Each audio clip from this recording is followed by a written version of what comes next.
Krishna Krishna Krishna Krishna Krishna Krishna Krishna Krishna हे मधुरपते सर्वस्व मधुर Krishna Krishna Krishna Krishna Krishna Krishna Krishna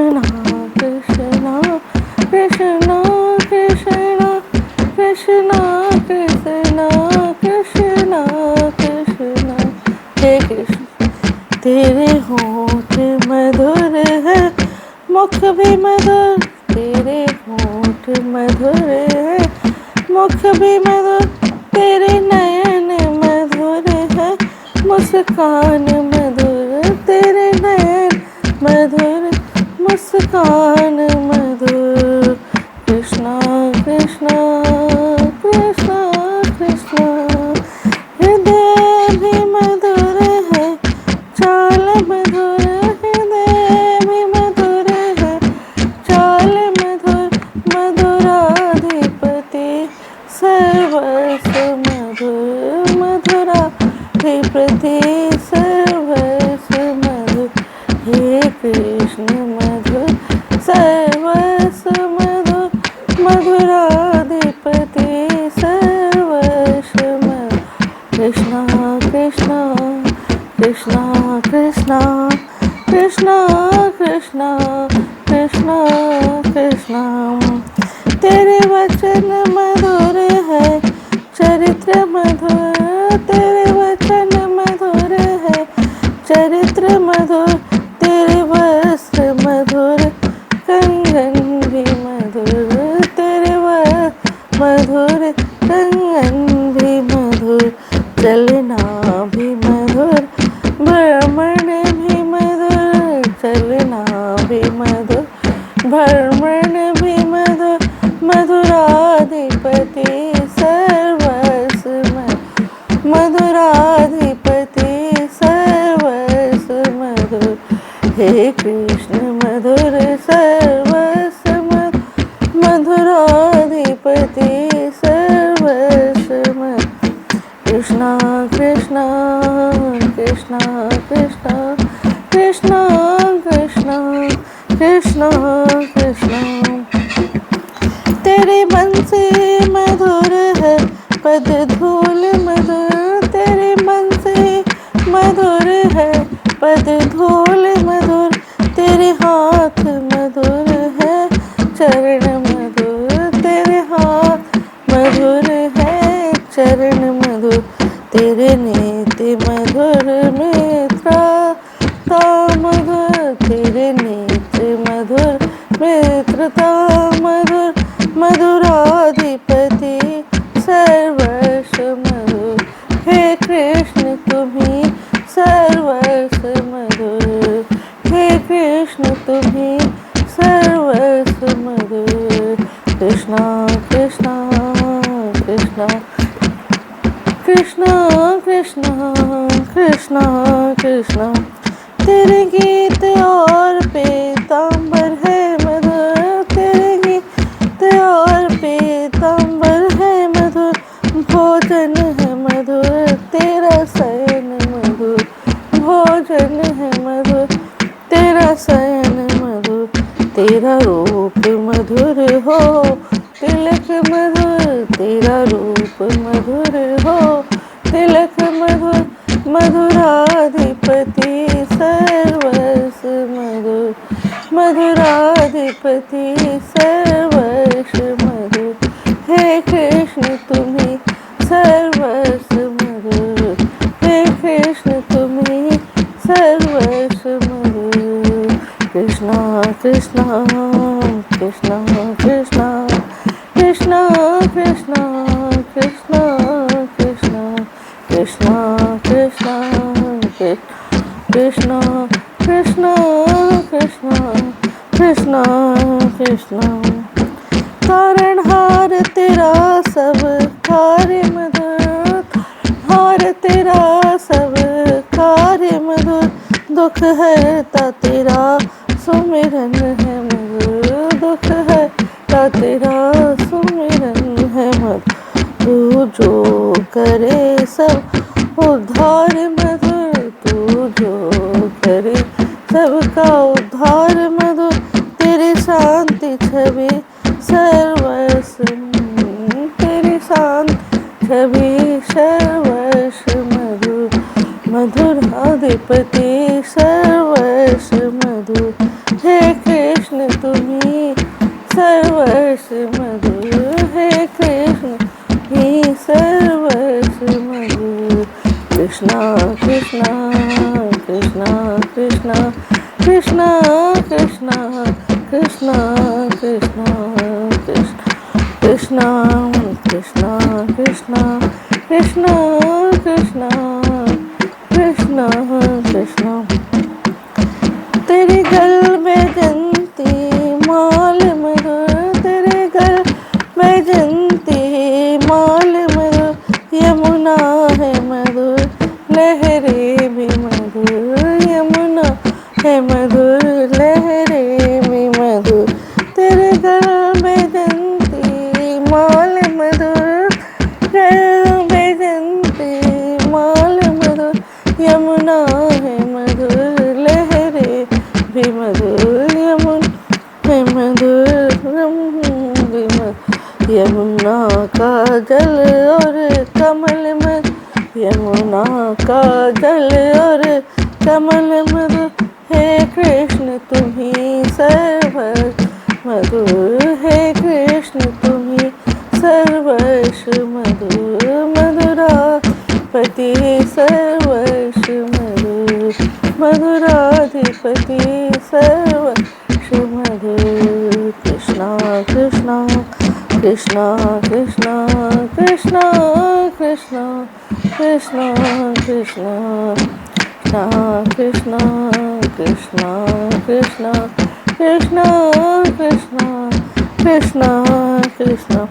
ते है गोपी मधुर तेरी लीला मधुर, है गोपी मधुर तेरी लीला है मधुर, संयोग मधुर वियोग मधुर, संयोग मधुर वियोग मधुर, तेरी दृष्टि मधुर शिष्टाचार मधुर, तेरी दृष्टि मधुर शिष्टाचार मधुर, हे कृष्ण तुम्ही सर्वस्व मधुर, हे कृष्ण तुम्ही सर्वस्व मधुर, मधुराधिपति सर्वस्व मधुर, मधुराधिपति सर्वस्व। कृष्णा कृष्णा कृष्णा कृष्णा कृष्णा कृष्णा कृष्णा कृष्णा कृष्णा कृष्णा कृष्णा कृष्णा कृष्णा कृष्णा कृष्णा।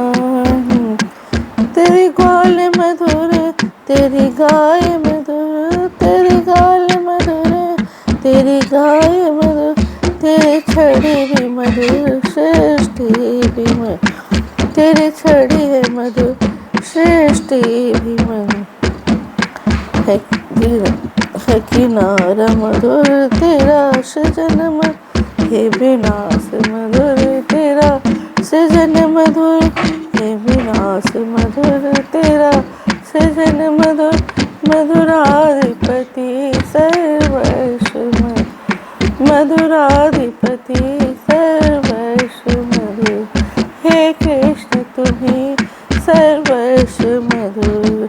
कृष्णा कृष्णा कृष्णा कृष्णा कृष्णा कृष्णा कृष्णा कृष्णा कृष्णा कृष्णा कृष्णा कृष्णा कृष्णा। है शरण गहूँ तुमरे खाना, है शरण गहूँ तुमरे खाना, बन गीत मधुर मेरी भक्ति मधुर, बन गीत मधुर भक्ति भी मधुर, हे कृष्ण तुम्ही सर्वस्व मधुर, हे कृष्ण तुम्ही सर्वस्व मधुर, मधुराधिपति सर्वस्व मधुर, मधुराधिपति सर्वस्व मधुर। कृष्णा कृष्णा कृष्णा कृष्णा कृष्णा कृष्णा कृष्णा कृष्णा मधुराधिपति सर्वस्व मधुराधिपति सर्व। जय श्री श्याम। अब सुख सागर का पहला स्कंद का 18वां अध्याय। महाराज परीक्षित का शिकार खेलने के लिए वन में जाना और कलयुग की प्रेरणा में शामिक ऋषि के गले में सर्प डालना तथा ऋषि पुत्र द्वारा राजा परीक्षित को शाप दिया जाना। सूत जी ने कहा कि इस प्रकार महाराजा परीक्षित ने राजकाल में कलयुग प्रवेश नहीं कर सकता था और महाराज परीक्षित अपने रथ पर बैठ के सर्वदा प्रजा के दुख और सुखों की पूछताछ तथा अधर्मियों को दंड दें और न्याय नीति से राज्य किया करता था। इसी प्रकार धर्म से राज्य करता और श्रृंगी ऋषि के श्राप से एक दिन तक्षक सर्प के काटने पर बैकुंठ को सिधार गया। जितनी कथा सुनक सौनादि ईश्वर करने लगे कि सूत जी आपका कल्याण हो, आप धन्य जो इस प्रकार हमको भगवान के गुणों का अमृतपान करा रहे। सो अब हमको कृपा कर यह सुनाई कि परीक्षित को श्रृंगी ऋषि ने श्राप किस कारण दिया था, क्योंकि आपका सत्संग करने से और आपके हरि कथा सुनने से हमको बड़ा आनंद प्राप्त होता है। यह सुनकर सूत जी प्रसन्न हो इस प्रकार कहने लगे कि हे ऋषि, जब महाराजा परीक्षित धर्म से राज्य करते हुए वृद्धावस्थ को प्राप्त हो गए, एक दिन देव माया से प्रभाव से प्रभावित होकर अपना रत्न जड़ित सोने का मुकुट शीर्ष पर धारण कर लिया। सो राजा के सिर पर मुकुट धारण करते ही कलयुग जो घायल बाघ की तरह समय का बाट देख रहा था, राजा के शरीर में प्रवेश कर गया। अर्थात ठीक कहा है, रोहिताश्व रिपु रोग ऋण बाकी मत नर छोड़, जिनके बारी ये रहे तिनकी सीहत खोड़।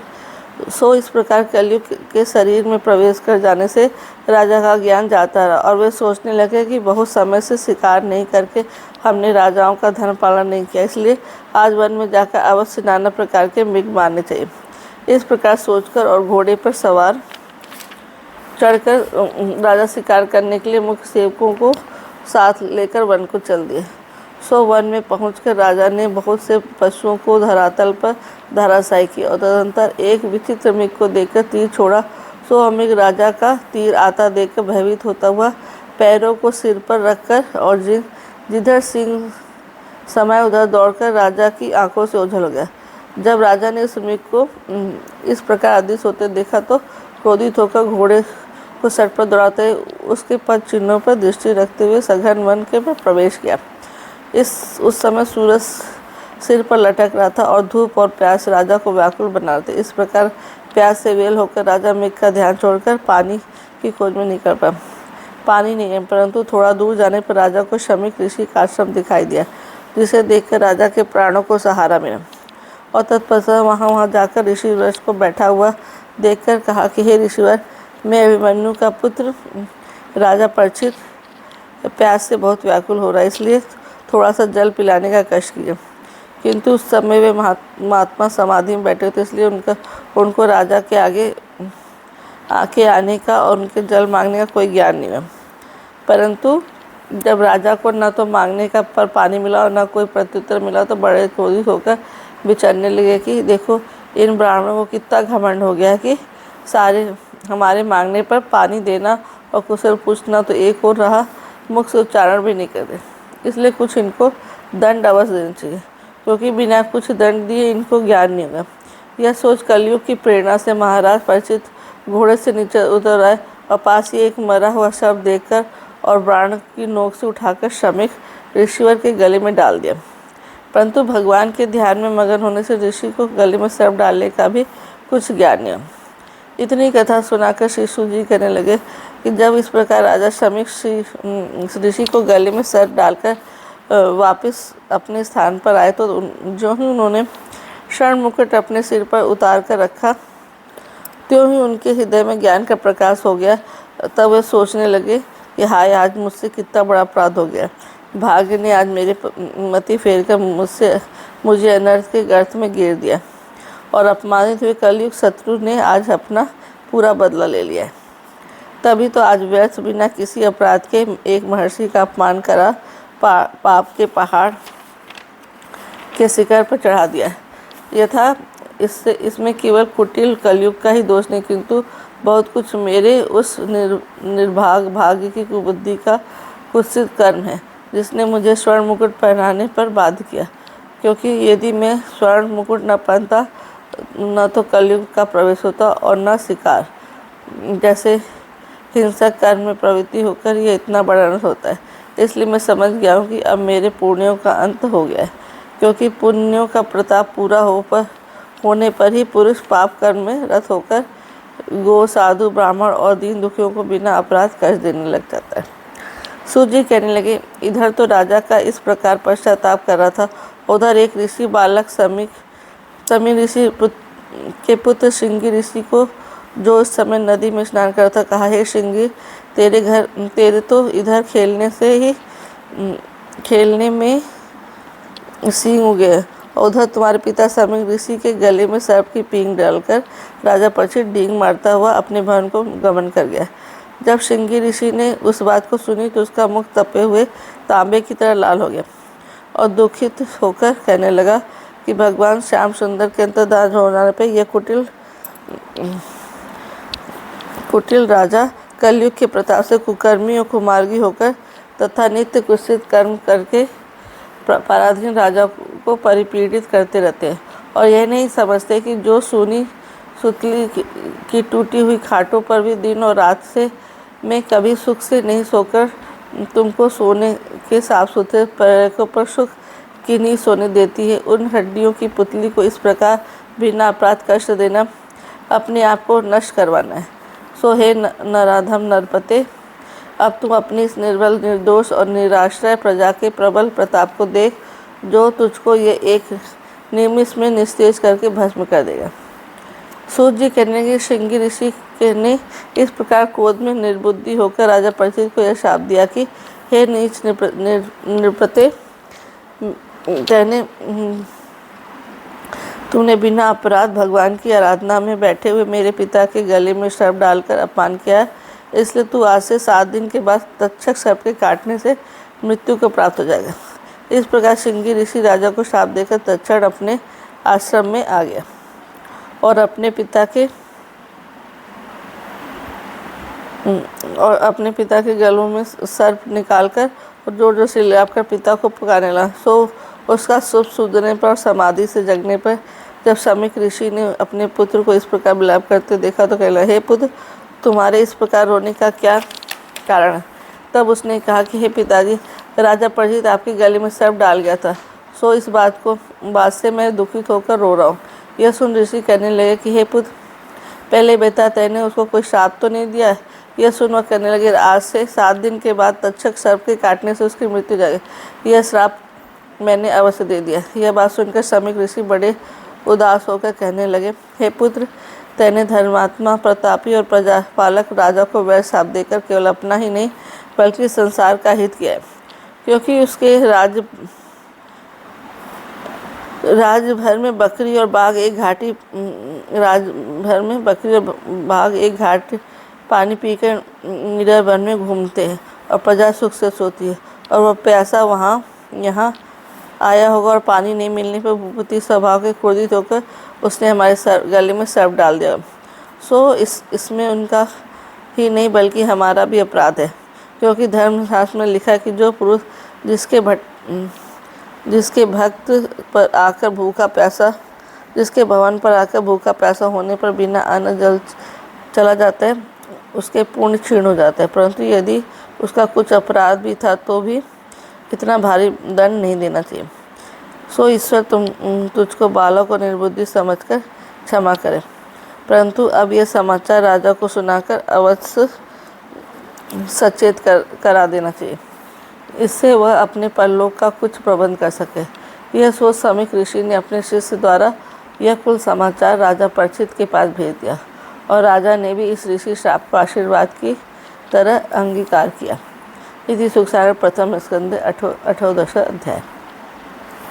श्रीमन्नारायण नारायण हरि हर, भजमन्नारायण नारायण हरि हर, श्रीमन्नारायण नारायण हरि हरि, भजमन्नारायण नारायण हरे हरे, श्रीमन नारायण नारायण हरे हरे, भजमन नारायण नारायण हरे। आरती श्रीमद् भागवत जी की, दाता है सुख मुक्ति श्री की। जगहित व्यास मुनि से बनाए, श्री सुखदेव जी से फिर गाए। से निपरिचित मुक्ति पाए, यज्ञ विशेष विधि की। आरती श्रीमद् भागवत जी की, गुणकारी से पापी तारे। जय बैकुंठ सभी दुख टारे, ऋषि मुनि जिसके गुण गाहा। मेटत पीड़ा तन मन जी की, आरती श्रीमद् भागवत। जिसने सुनी कथा मन लाकर, राम क्रोध अभिमान हटा। धन्य हुआ मुक्ति पाकर, इच्छा फेर न वस्तु किसी की। आरती श्रीमद् भागवत जी की। सुख संपत्ति सुख देने वाले, भक्त नाम हित खेने वाले। दुख दरिद्र हर देने वाले, हर नारायण माँ मुक्ति की। आरती श्रीमद् भागवत जी की, दाता है सुख मुक्ति श्री की। आरती श्रीमद् भागवत जी की, दाता